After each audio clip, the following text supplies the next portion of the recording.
Há quase 5 anos da reforma da Previdência, quais foram as principais modificações na vida do segurado nos regimes privado do INSS e também nos regimes dos entes administrativos? Quais decisões foram mudadas na Justiça? O que o trabalhador ganhou e o que ele perdeu? Este e outros assuntos nós vamos discutir na conversa com o Dr. Cristiano de Oliveira. Vem com a gente! Olá, amigas e amigos, eu sou José Cavalcante, este é o podcast Doutor, por favor, porque você tem direito a não ter dúvidas. E para falar sobre um balanço da reforma da Previdência, estamos recebendo aqui novamente, com muita satisfação, o Dr. Cristiano de Oliveira, professor e advogado especializado na área previdenciária. Olá, doutor, como é que está? Tudo bem?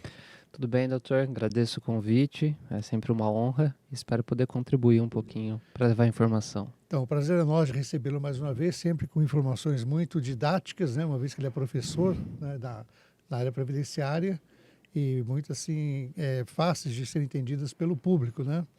Nós tivemos recentemente um podcast sobre o balanço da reforma trabalhista e hoje vamos falar sobre o balanço da reforma da Previdência. São as duas grandes reformas, né, recentes na nossa legislação que realmente impactaram a vida de trabalhadores e segurados do INSS em geral, né? Então, doutor, a reforma da Previdência ela veio assim com o objetivo de sanar as contas públicas, né, previdenciárias, evitar um déficit a longo prazo que pudesse, assim, tornar inviável a Previdência Social.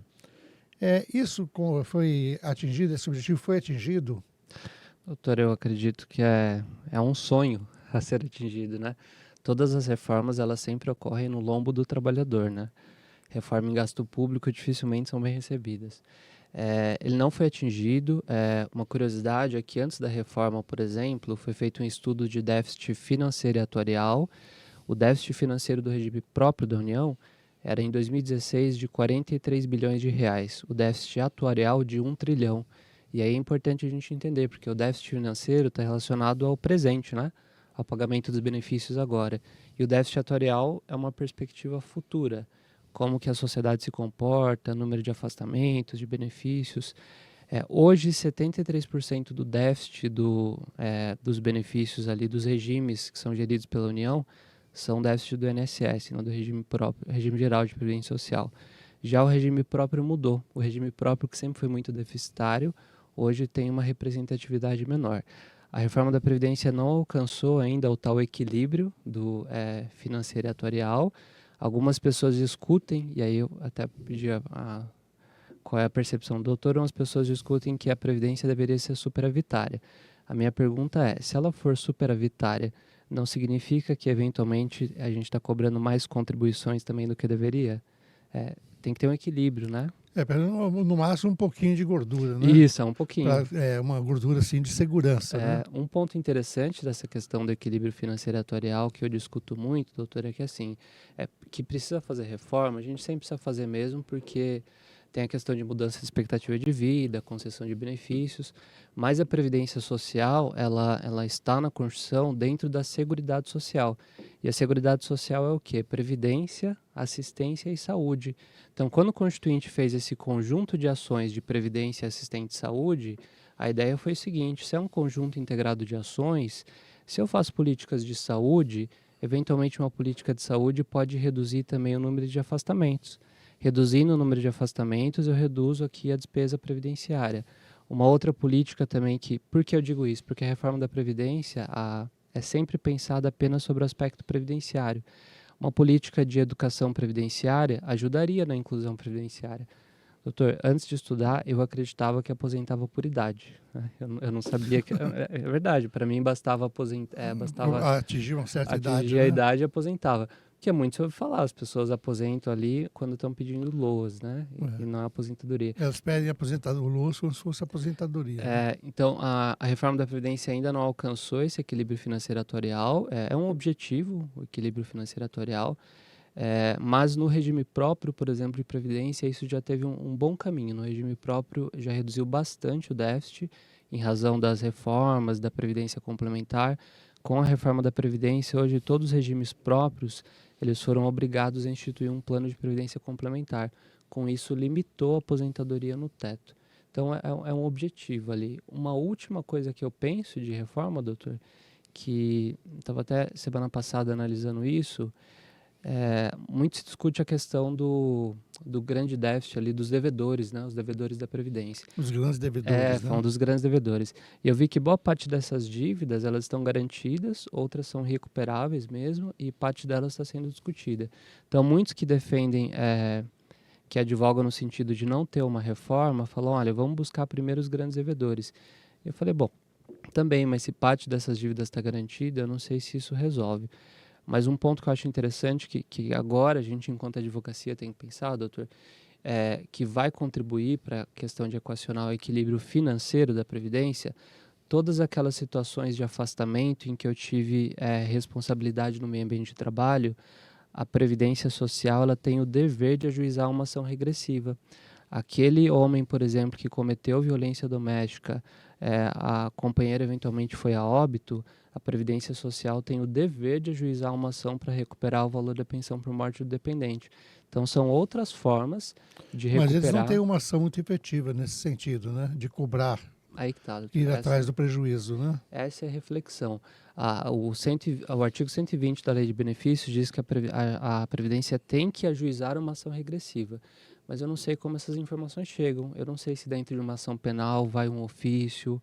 Eu realmente não sei responder. Um cruzamento de dados, assim, parece que não é tão eficaz, né? Mas seriam formas de recuperar o caixa, né? Certo.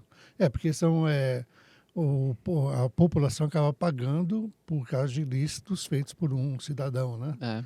E então alguém mata alguém, gera um direito de pensão por morte e quem paga é todo mundo. Porque então a quem matou deve arcar com esse dano, né? Esse prejuízo. De igual modo, aquela situação do afastamento decorrente do meio ambiente de trabalho. Imagina, por exemplo, um grande banco que tem um meio ambiente de trabalho super agradável, que não gera muito afastamento, e um outro banco que é um ambiente insalubre.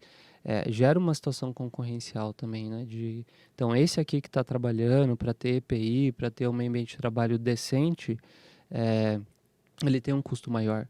Então, esses afastamentos decorrentes de nexo com o meio ambiente de trabalho ou doença ocupacional, eles também ensejariam, em tese, a ação regressiva, que é uma questão que os advogados de empresa têm que tomar cuidado, né? Realmente parece que ainda essa cultura não está bem estabelecida, mas se estabelecer seria uma forma de sanar esse déficit também, né? Para nos ajudar, né? Eu penso. Porque no final quem acaba pagando a conta das irregularidades das empresas, né? Principalmente contra a questão da proteção da segurança e da saúde do trabalho, acaba sendo a população que tem que cada dia arcar com custos maiores. O governo sempre querendo aumentar as alíquotas, né?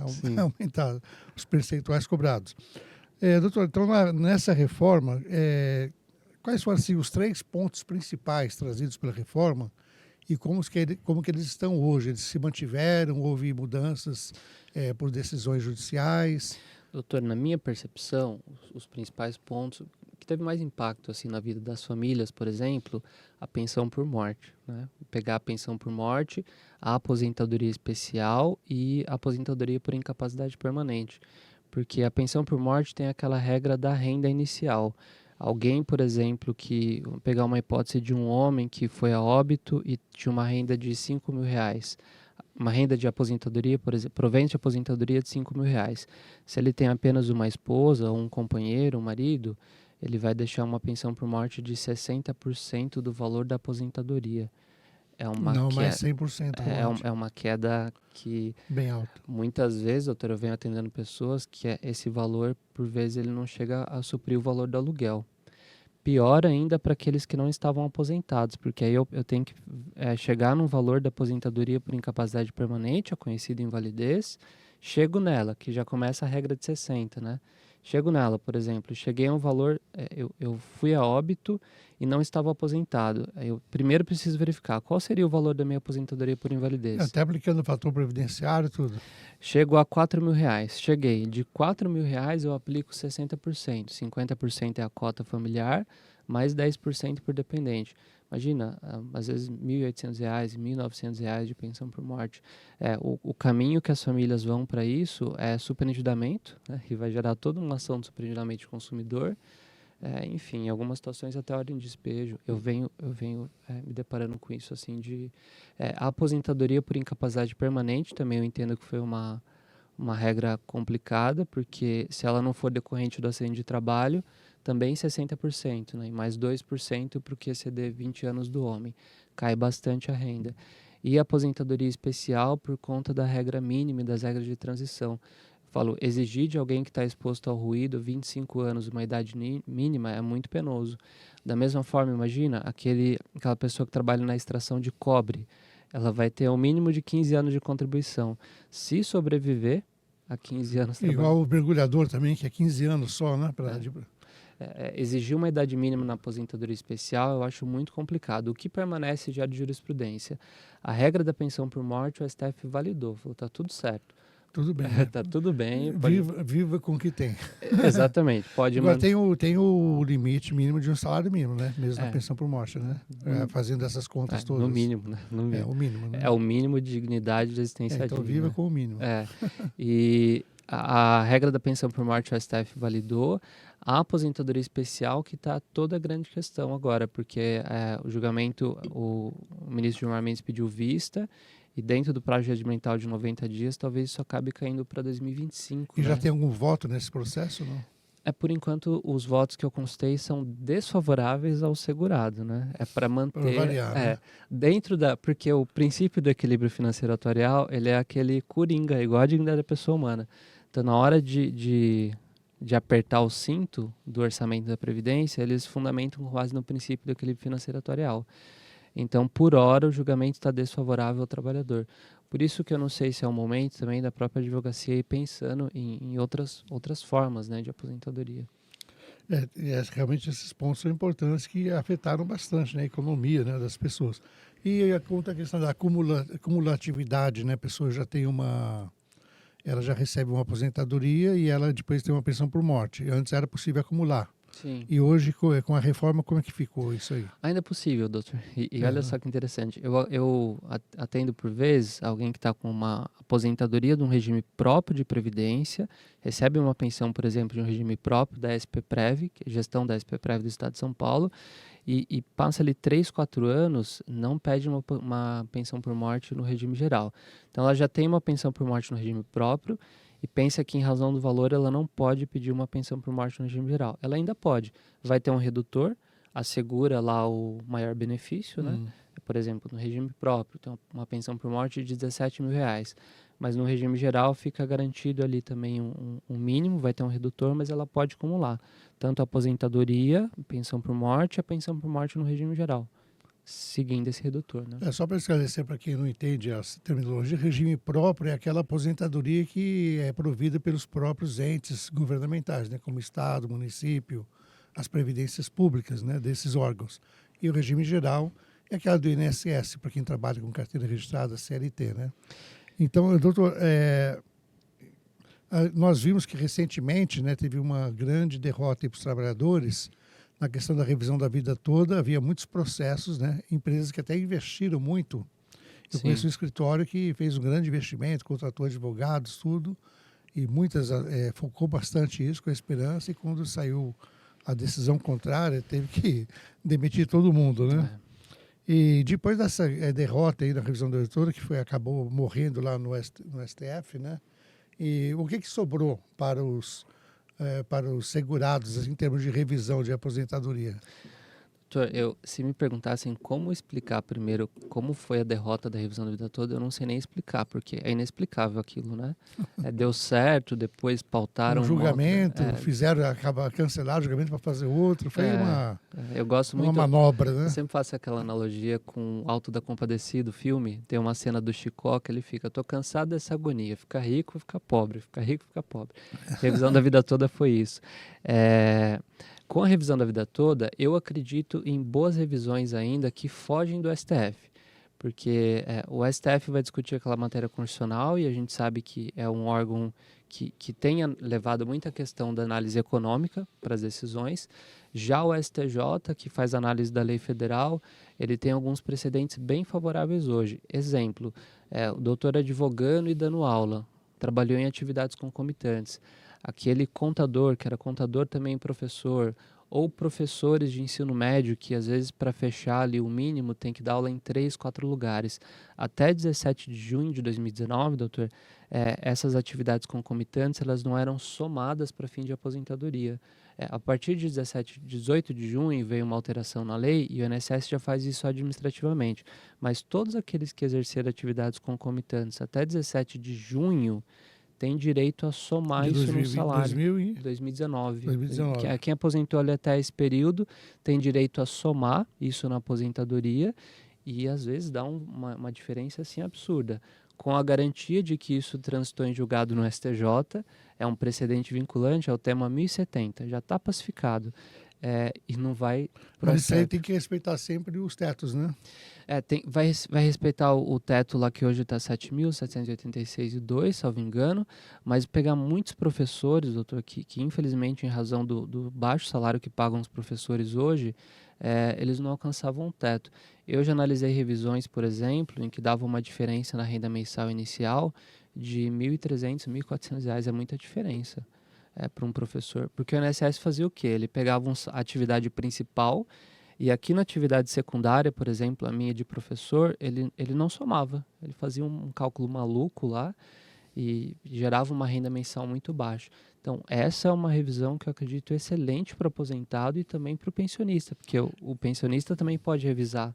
Revisar pela pessoa falecida, né? Além dessa revisão de atividades concomitantes, eu acredito muito na revisão de averbação de tempo especial, doutor. Eu acredito que o doutor já se deparou com uma situação assim, de alguém que foi direto no INSS, apresenta o PPP, não reconhecem toda a insalubridade, e aí depois você vai ver lá tem 15 anos de tempo de ruído ainda para reconhecer.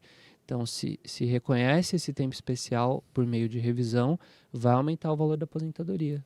Agora, parece que os tribunais federais, na questão dos PPPs, né, para quando se vai pedir aposentadoria, estão exigindo que o PPP seja questionado na Justiça do Trabalho.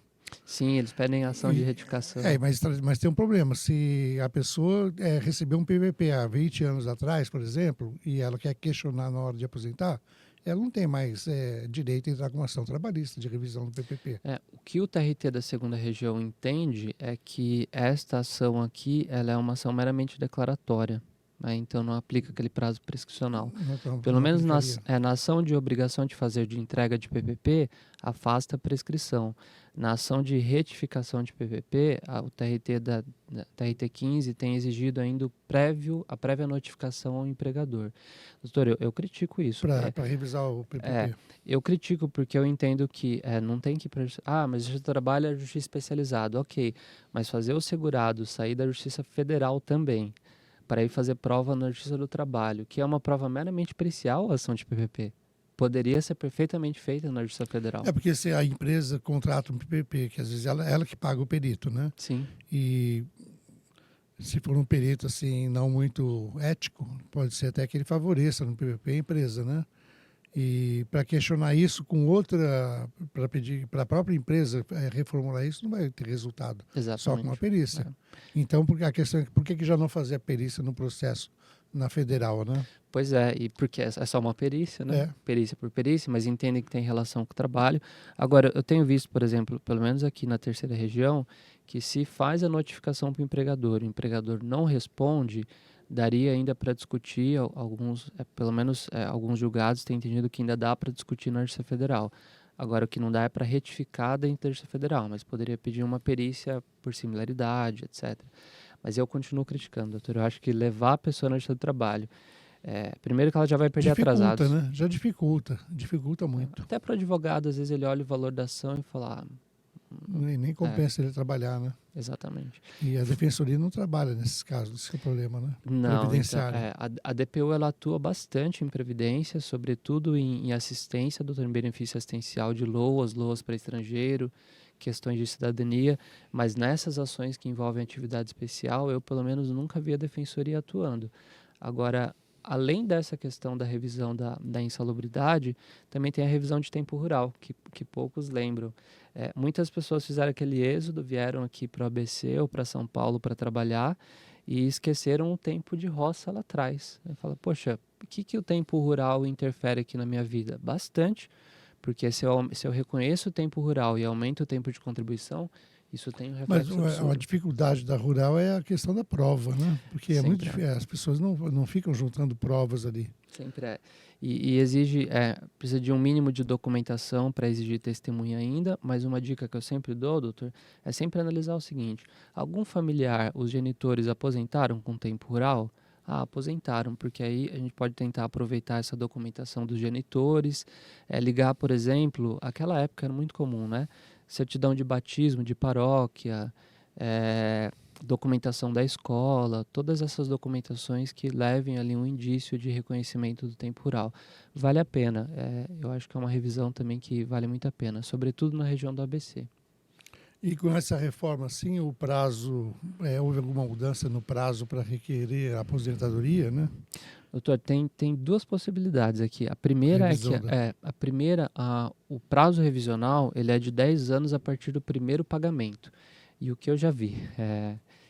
Por exemplo, imagina aquela situação, o doutor vai pedir aposentadoria lá, pediu em 2010, ela foi concedida em 2015. Quando foi o primeiro pagamento da aposentadoria? Foi em 2015, por óbvio. Na hora de fazer o requerimento lá do benefício, já vi o INSS não permitir o pedido de revisão na via administrativa, porque ele considera o primeiro pagamento lá de 2010.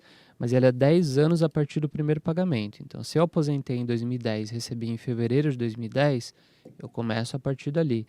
Se eu fiz o requerimento do benefício em 2010, mas ele foi concedido em 2015, 10 anos a partir de 2015. da concessão, não do agendamento. Perfeito, porque demora, né? Os conselhos de recursos, processo judicial. E a parte mais importante para os segurados e aposentados entenderem é o seguinte: eu tenho 10 anos para pedir os últimos 5, por conta da prescrição. Agora, dentro desses 10 anos, doutor, tem um ponto que ajuda muito ali os aposentados e pensionistas. A Turma Nacional de Uniformização, ela fixou uma tese no tema 200, a TNU, diz o seguinte: olha, são 10 anos, mas a gente chama de tese de 10 mais 10. Se você fizer um pedido de revisão na via administrativa no INSS e ele recusar o seu pedido de revisão, eu começo a contar 10 anos a partir daqui. Da decisão que recusou. Na via administrativa. Isso salva muita revisão. Se bem que na administração não vai demorar 10 anos, né? Não vai, mas às vezes uma pessoa perde um prazo de revisão por 2 meses, né? Sim. E aí, mas a TNU diz o seguinte: olha, esses 10 anos que você ganha a partir da decisão é apenas daquilo que você pediu para revisar. Qual que é o problema?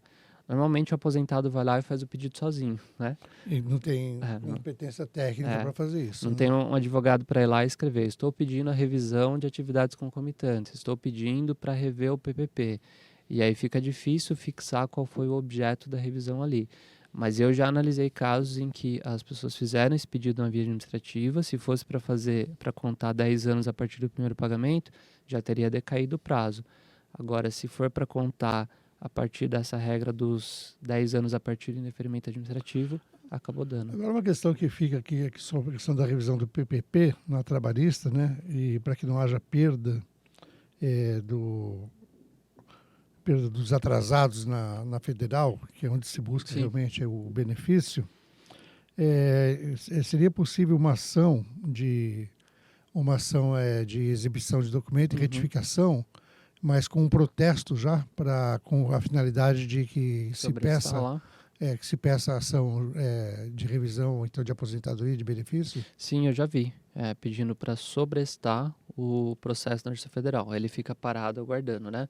Principalmente no TRF da 4ª Região. Aqui no da 3ª eu nunca vi nenhum caso nesse sentido, mas na 4ª Região eu já vi a aplicação disso. Pede o sobrestamento, que é igual quando pede um benefício assistencial no INSS e fica aguardando uma decisão judicial de curatela. O INSS deixa sobrestado o processo, né? E vai gerando atrasado. A pessoa perde depois, né? Sim. Tem que parar o processo na federal para ir lá na trabalhista, depois voltar, ela perdeu. Então, o ideal seria realmente o sobrestamento, né?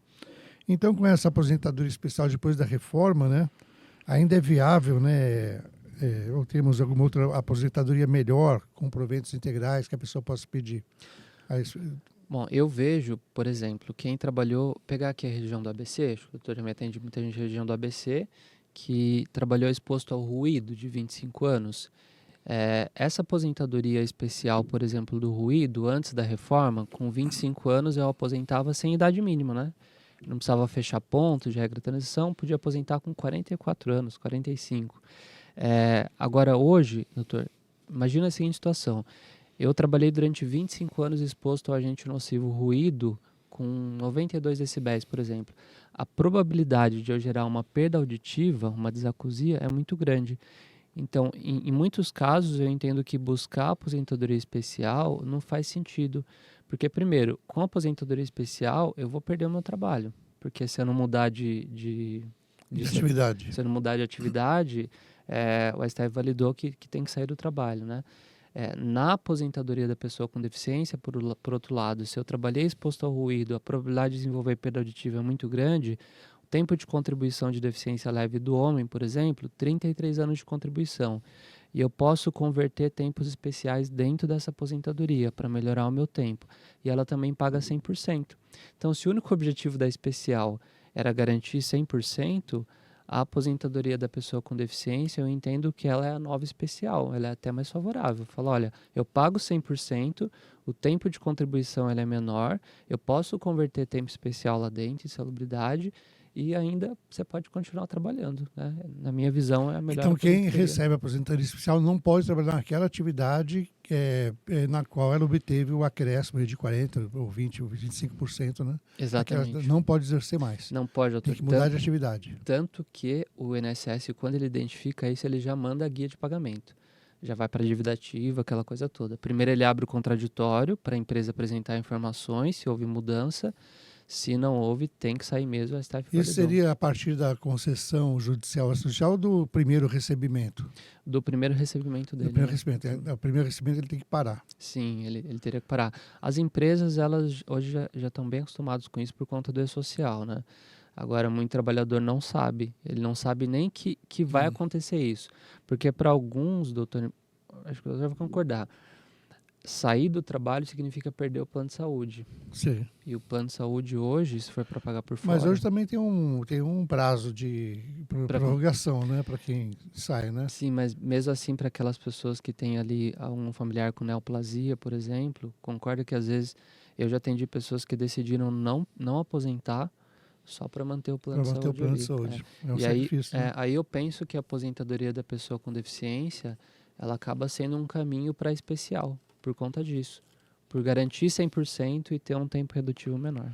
Então, aqui voltando à questão da pensão por morte, né, em relação com a proteção da família, como que ficou a questão desse cálculo, né, e qual é a sugestão para a proteção assim, social da família? Doutor, o que eu recomendaria hoje para as pessoas seria, por exemplo, principalmente homem, viu? Homem sempre fala assim, olha, eu quero fazer um planejamento de aposentadoria pensando na minha família, pensando numa pensão por morte. Fala, se você está pensando em pensão por morte, com essa regra nova de 50 mais 10 por dependente, faz mais sentido buscar um seguro de vida hoje, porque o seguro de vida, o investimento que ele vai fazer é menor, o resultado também vai ser maior por vezes.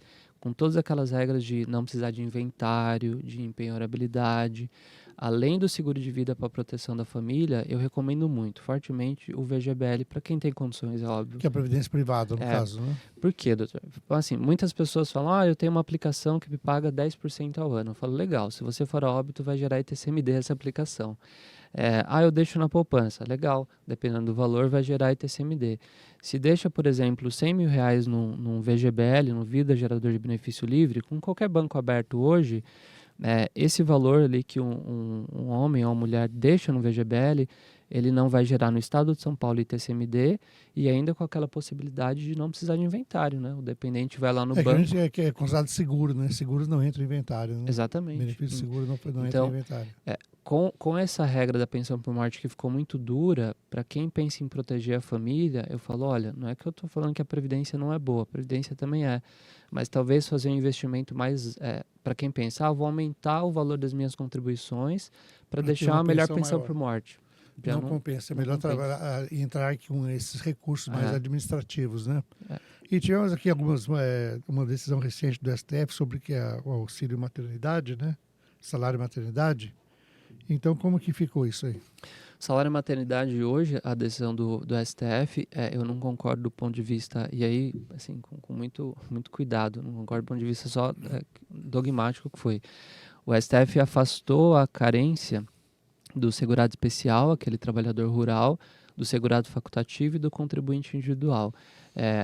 Vai ampliar a proteção social realmente às famílias, mas ele subverteu a lógica do sistema de seguro social, né? Hoje basta uma contribuição antes do fato gerador.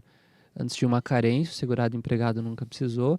Agora, por exemplo, entendeu ali o evento gravidez, fez uma contribuição com a decisão do STF, já geraria a possibilidade de pedir o salário maternidade, com uma vantagem, doutor. Não teve modulação de efeitos, que é aquela hipótese que o STF fala ganha, mas não leva, né? Foi como aconteceu na revisão do FGTS, a recente. Sim.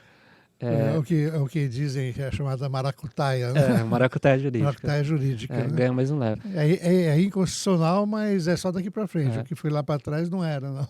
Eu não sei nem explicar. Não dá. Não tem explicação jurídica. Isso simplesmente ganhou. Sinceramente, acho que essa decisão mostra que o nosso STF hoje ele está totalmente tendencioso para decidir a favor do governo. E eu lembro até que no voto como é que esqueci o nome? Ministro Barroso? Do Barroso, ele fala assim, olha, se a gente corta a correção monetária dos empresários, os empresários vão pegar em armas. Então agora cortaram dos trabalhadores, e os trabalhadores não vão pegar em armas. Sim. Ou seja, ele mesmo colocou a questão, olha, é uma questão assim aviltante, que se você falar para os empresários que eles não vão poder mais cobrar as coisas, eles vão pegar em armas. E a decisão do STF não. É inconstitucional a aplicação da TR, só que daqui para frente, o que passou aí 10, 20 anos que você não tem aplicação, fica lá perdido. O doutor conseguiu explicar para algum cliente? Porque eu não consigo. Não dá para explicar, né? Não dá para explicar. Como eu ganho, mas não levo? Eu falei, é isso mesmo. Ganhou, mas não vai levar. E agora estão voltando os processos daquela suspensão, Sim. né? E agora é hora de explicar, olha, nós ganhamos, mas não vamos levar nada. Daqui para diante, eles têm que fazer a correção normal. Mas o que seria? E eu disse, não, isso aqui, eles disseram que não tem jeito.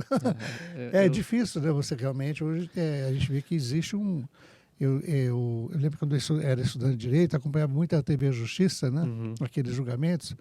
Embora os ministros sempre foram indicados pelos presidentes, havia um pouco mais de equidistância, né? Havia muitos julgamentos importantes contra o governo. Sim. Plano Collor, por exemplo, né? Plano Bresser, vários deles. Sim. E hoje em dia basta ter um julgamento que afete economicamente o governo para que realmente a gente já sabe o resultado. Como foi com a revisão da vida toda, que o julgamento já terminado foi ressuscitado para depois indeferir, né? Coisas assim. As questões tributárias também, né? Questões tributárias é uma coisa assim absurda, né? Realmente temos que rever essa forma de composição do nosso STF, né? Para que ele seja um pouco mais técnico, né? E menos político. É por isso que eu acredito nas revisões no âmbito do STJ.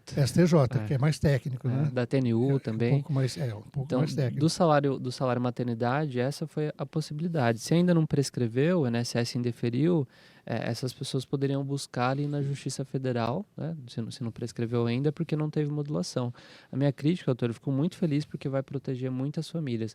Mas a minha crítica é porque fala, poxa, quebrou toda a lógica ali de eu ter um mínimo de carência, etc. Foi muito boa. Mas parece que, quando necessário, afasta a questão técnica. Em um momento tem a técnica, em outro não. Mas é só a minha questão ali, minha análise mesmo dogmática, né? Certo. Então, assim, para mais encerrar, né, a gente vê que existe uma tendência à judicialização na área previdenciária, né? Então, quais são os riscos assim, dessa extrema judicialização e o que se pode fazer para que demandas, elas possam já ser resolvidas numa área administrativa, sem chegar ao judiciário? De onde que deve partir alguma iniciativa quanto a isso? O principal risco que eu penso, assim, de riscos eu penso três, doutor. O primeiro risco para mim é a questão da coisa julgada. Judicializou em um momento que não está bom ainda o processo, fez coisa julgada, vira um problema, né? Segundo, para quem não está, aquelas ações ali, principalmente de aposentadoria, que já ultrapassaram o teto do juizado especial, e o beneficiário não tem justiça gratuita, tem um risco da sucumbência. Eu vejo muito colega que não está advertindo do risco da sucumbência, né? E o principal, o terceiro risco que eu penso é quando eu judicializo, apresento o PPP na via judicial e não apresentei na via administrativa. Tem um repetitivo para ser julgado no STJ hoje que vai definir o seguinte: se você apresentar um PPP somente na via judicial, será que eu tenho interesse de agir? Ou eu não tenho interesse de agir, ou seja, eu não deveria voltar para o processo administrativo. Ou então isso vale apenas a partir do momento do ajuizamento da ação, né? Perfeito. Que tecnicamente falando não haveria interesse de agir, né? Você está questionando uma decisão administrativa. Que não Você vai juntar um documento que você juntou lá, então a gente tem que ser justo, né? Não vamos ser favoráveis sempre. Não tem lógica uma coisa. Eu compartilho do mesmo entendimento, mas qual que é o problema? Eu falo, se não tem interesse de agir, vai voltar tudo, né? É doído, né? Bom, talvez a solução seja ser válida a partir do... Também da citação, né? Da citação, e não ter efeito retroativo. Perfeito. E o outro risco que está ainda justamente nesse tema repetitivo, doutor, é definir os efeitos financeiros. Falar, juntou só na via judicial. Os efeitos financeiros serão a partir do indeferimento, do pedido administrativo ou do judicial. Eu acredito que vai caminhar para o judicial. Que é o mais justo nesse caso, né? Porque, sim. Sinceramente... Dói, mas é. É tipo você está com um processo e no meio do processo você vê um documento novo, o juiz não dá prazo para outra parte se manifestar e pronto, acabou. E o INSS, perfeito, o INSS nem analisou lá também, né? É. E a questão é que muitos aposentados estão com revisão ali que só teve juntado o documento na via judicial e estão contando com os atrasados.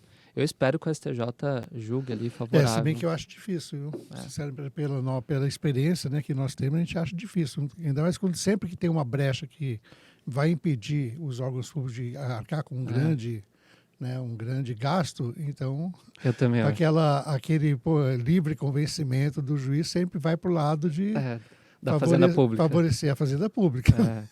E uma possibilidade ali que eu penso de evitar, doutor, o Conselho de Recursos da Previdência, o CRPS, ele tem uma série de julgados mais favoráveis do que na via judicial. Então, por vezes, explicar ali para o cliente, para o aposentado também entender o advogado, no sentido de que, olha, às vezes um processo judicial vai demorar 3 ou 4 anos e um recurso administrativo também. Será que não é melhor, às vezes, aguardar uma decisão administrativa? Não falando em benefício por incapacidade. E tem a vantagem de não ter que entrar em precatório, né? Ganhou o recurso sendo admitido e deferido, ele já pagam, né, de imediato praticamente. Perfeito, não tem a coisa julgada, né? Inclusive, na semana passada eu fiz uma sustentação oral em benefício por incapacidade e um aluno estava junto. Eu consegui que a decisão da perícia fosse reavaliada. Eu falo, a própria advocacia tem que acreditar mais no recurso administrativo, porque na minha visão, doutor, eles estão até mais preparados. Eu tenho ali no Conselho de Recursos, tem representantes dos trabalhadores, que sentem a nossa dor também no dia a dia. Tem representantes das empresas, dos governos, os juízes são altamente capacitados, mas também tem uma fila gigantesca para julgar hoje. Então, a minha dica... está demorando quanto tempo, mais ou menos, um recurso? Conselho de Recursos, dentro do INSS. Hoje, que envolve atividade especial, doutor, não tendo aposentadoria da pessoa com deficiência, em média ali uns 2 anos, eu estou vendo, de benefício por incapacidade, 12 meses. O prazo regimental do Conselho de Recursos para julgar é de 12 meses. E aí dá para usar mandado de segurança. Entre 1 ano e 2 anos. Exatamente. Aí se passar pode entrar com mandado de segurança para que se julgue de imediato. Perfeito, exatamente. Realmente não é um período muito longo, né? Não. E vale a pena por esse benefício de não ter que entrar em precatório. Se entra em precatório também tem o prazo do processo, né? Que pode ser 2, 3, 4, 5 anos e depois você recebe lá o benefício como liminar, mas o atrasado vem depois de mais ou menos até 2 anos, né? Se até 2 vier, anos, né? 2 anos e meio, se né? não tiver também como já teve lá um atrasinho, né? E a coisa julgada, doutor, até o doutor pode esclarecer bem a coisa julgada, né? Porque muitos aposentados não sabem o risco da coisa julgada para ele, né? De transitar em julgado e ele não poder rediscutir isso. Isso é um verdade. risco. Bom, então, queria agradecer mais uma vez, né, o doutor Cristiano de Oliveira, né, pela presença aqui, por essa conversa muito esclarecedora sobre a reforma da Previdência, né, o que que ela fez, o que que ela trouxe de bom, de ruim, e esperamos que no futuro ela realmente possa atender os seus objetivos que até hoje, como o doutor disse, não foram completamente assim alcançados, né? E, doutor, se alguém quiser fazer algum contato, conversar mais sobre o assunto, o seu melhor contato, qual que seria? Doutor, agradeço o convite, sempre uma honra mesmo. No Instagram, meu Instagram é @cristiano.oliveira.adv.